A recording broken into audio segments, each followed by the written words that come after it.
सरस्वती नमो नमः। मां सरस्वती नमो नमः। विद्यादायिनी नमो नमः।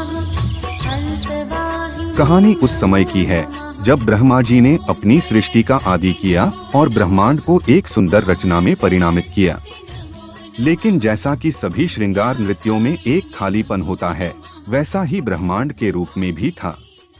एक शांति और सुख का अभाव महसूस हो रहा था और इसे ब्रह्मा जी को समझ आया। उसने भगवान विष्णु से सलाह ली और उनके सुझाव के अनुसार ब्रह्मा जी ने अपने कमंडल से पृथ्वी पर जल की धारा बहाई। जल की बूंदों ने पृथ्वी को महका दिया और वहां से एक सुंदर स्त्री का रूप उत्पन्न हुआ। इस सुंदर स्त्री का रूप अत्यंत आकर्षक था और उसने अपने हाथों में एक वीणा, मुद्रा, पुस्तक और माला धारण की। उसकी वीणा की मधुर धुन ने आसपास के सभी जीवों को जीवन का नाट्य दिखाया। उस दिव्य स्त्री को देवी सरस्वती कहा गया। देवी सरस्वती ने अपनी वाणी से सभी जीवों को ज्ञान, कला और बुद्धि की वरदान दिया।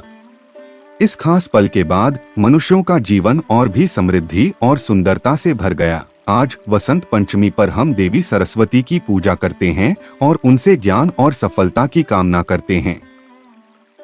नमस्कार दोस्तों, आपका स्वागत है। बसंत की हवा, गुलाल के रंग और सरस्वती माता की कृपा के साथ हम सभी तैयार हैं बसंत पंचमी का स्वागत करने के लिए। आइए इस विशेष त्योहार को साथ में मनाएं और खोजें इसकी रौनकें, रिवाज और खासियतें।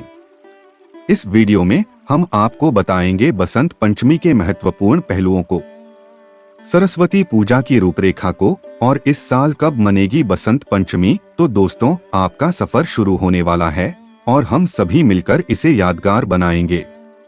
जुड़े रहें और बसंत के इस रंगीन मौसम का आनंद लें। पंचांग के मुताबिक माघ महीने की शुक्ल पक्ष की पंचमी तिथि की शुरुआत 13 फरवरी को दोपहर 2:41 से होगी और इसके अगले दिन यानी 14 फरवरी को दोपहर 12:09 पर तिथि का समापन होगा। इस साल बसंत पंचमी का पर्व 14 फरवरी को मनाया जाएगा। पंचांग के अनुसार बसंत पंचम पूजा का शुभ मुहूर्त 14 फरवरी को सुबह 7:01 से लेकर दोपहर 12:35 तक रहेगा। बसंत पंचमी के दिन शुभ मुहूर्त 5:35 तक है। तो दोस्तों, जैसा कि हम सभी जानते हैं, बसंत पंचमी हिंदू समाज में मां सरस्वती की पूजा का धार्मिक महत्व रखता है। इस दिन हम मां सरस्वती की कृपा प्राप्त करने के लिए उन्हें पूजते हैं। और चलिए इस पूजा की विधि को सरल और मजेदार तरीके से समझते हैं। सबसे पहले जागो, जल्दी उठो और एक अच्छा सा स्नान करो। फिर देवी सरस्वती की पूजा के लिए एक स्वच्छ स्थान तैयार करो। उससे पहले गंगाजल की धारा से इसे शुद्ध करना न भूलो। फिर आओ, एक प्यारी सी चौकी पर बैठो और उसे पीले रंग का कपड़ा सजाओ। अब देवी सरस्वती की मूर्ति या उनकी तस्वीर को स्थापित करो। उसके बाद उनकी पूजा के लिए पीले रंग का वस्त्र उन्हें अर्पित करो। रोली, चंदन, हल्दी, केसर, पीले और सफेद रंग के फूल, पीली मिठाई और अक्षत से उनका स्वागत करो।